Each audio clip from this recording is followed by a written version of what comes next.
Hello WhatsApp guys, কেমন আছেন? আশা করি সবাই ভালো আছেন। আপনাদের ভালো সাথে গাইস আমিও ভালো আছি। আবারও একটা ব্লগ নিয়ে আপনাদের মাঝে চলে আসলাম।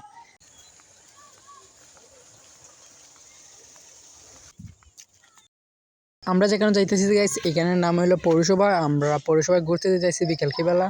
গাইস আমি একলা যাইতেছি না, আমার সাথে আরেকজন আছে, সেও আমার সাথে চলে যাইতেছে। একসাথে আমরা দুইজন যাইতেছি।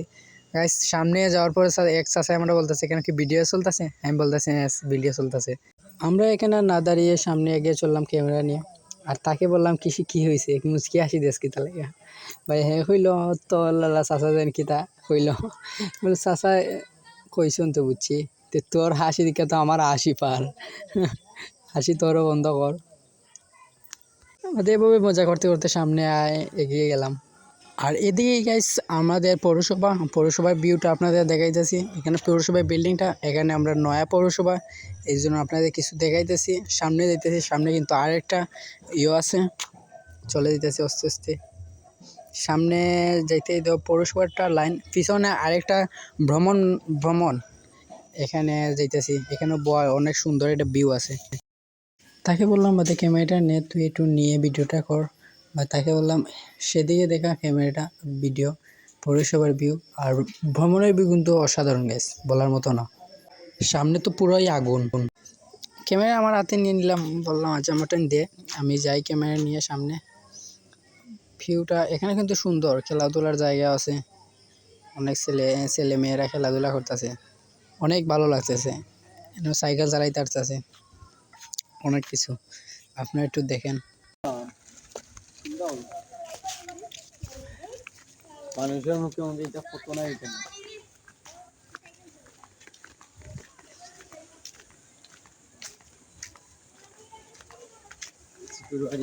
ব্যাটারি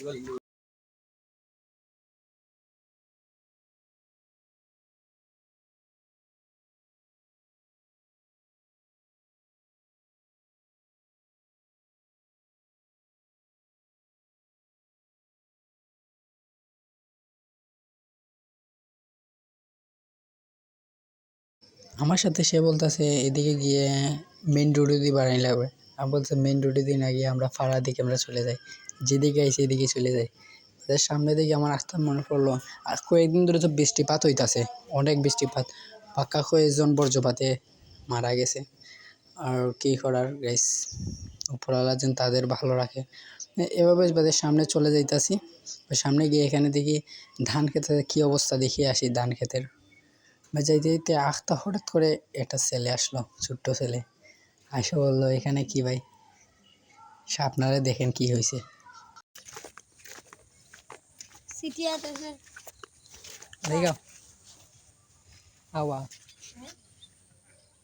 আও একটু চিনুনি তারে না, কিচ্ছু না, আও দিকে ধরে না, আও চিনো তারে তুমি? কোন স্কুলে এটা? সিটি আদর্শ একাডেমি। হ্যাঁ, সিটি আদর্শ একাডেমি। একাডেমির কিতা এটা? কেটা এটা স্কুল ড্রেস হ্যাঁ? হ্যাঁ। তুমি পড়ো নি স্কুলে? না। তুমি কোন স্কুলে পড়ো? মন্ডলে। সরকারি ডাক? হ্যাঁ। তার বাইরে তাই না লাগে। ও, 5 পড়ো? 5 চিনো না পড়ো। তুমি পড়ো? তার বাইরে ভাই। তোমার নাম কিতা? ইসলামউদ্দিন। হ্যাঁ, ইসলামউদ্দিন। যাই কি চিনো পরীক্ষা কত তারিখ? হ্যাঁ। পরীক্ষা আস্তানি। ভালো দিচ্ছ, পরীক্ষা দিও। ছোটো ভাইটা গাবে গেছিলো, তাকে বললাম সামনে আসে, সমস্যা নাই, কিছু হবে না। বাদে তার নাম, স্কুলে কি কিসে পড়ে সব কিছু বললো আমাদের। বাদে তাকে চিনে, তার ছোটো ভাইরে চিনে, আমার লগে যেন যাইছে তার ছোটো ভাইরে চিনে, সব কিছু আমাদের সাথে শেয়ার করলো। বাদে বললাম আচ্ছা চলে যাও ভাই, আমি তাকে বিদায় দিয়ে আসলাম। এখানে সামনে কিছু নদীর মতন, নদী না, এখানে ধান ক্ষেত, কয়েকদিন ধরে তো বৃষ্টিপাত হয়েছিল না, এই জন্য ধান খেতে চলে আসলাম, দেখতে আইছি কি হয়েছে, ধান খেতের অবস্থা কি। চলে আসলাম এখানে, আইসে দেখি তারা সব ধান আগে তুলি দিছে, কারণ এখানে ধান তুলতে হইব, কারণ না হলে তো হবে না, কারণ ধান তো ডুবে যাবে সব কিছু। তারা আগে চালাক, তো 2 পা আগে চলে তারা। আমাদের মতো হলে তো হবে না। যেও তখন আনি অবস্থা বন্য হয়ে যাবে, মানে ঝড় তুফান দিব, ধান নষ্ট হইব, তার লাগি বন্য হয়ে গিয়ে হারিয়েছে। 25 তারিখ 28 তারিখ যেমন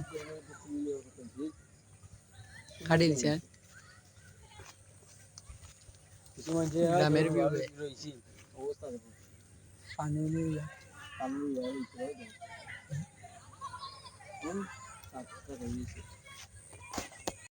মনে মনে বললাম আপনাদেরকে দেখিয়ে দিই, তারা কিন্তু আগে আগে তুলে ফেলছে, তারা 2 পায়ে আগে চলতে হবে না, তারা ভাত খাবো কীভাবে?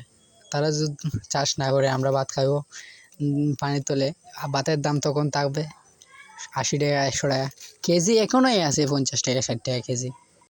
তারা যদি 2 পা এগিয়ে না থাকে আমাদের অবস্থা তো ভালো হবে?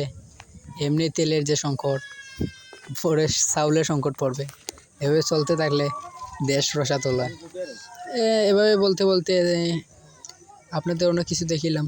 ভাই কেমন লাগলো কমেন্টে বলে দেবেন, ভালো লাগলে লাইক করবেন। ভালো থাকবেন, সুস্থ থাকবেন, লাভ ইউ দোস্ত, বাই।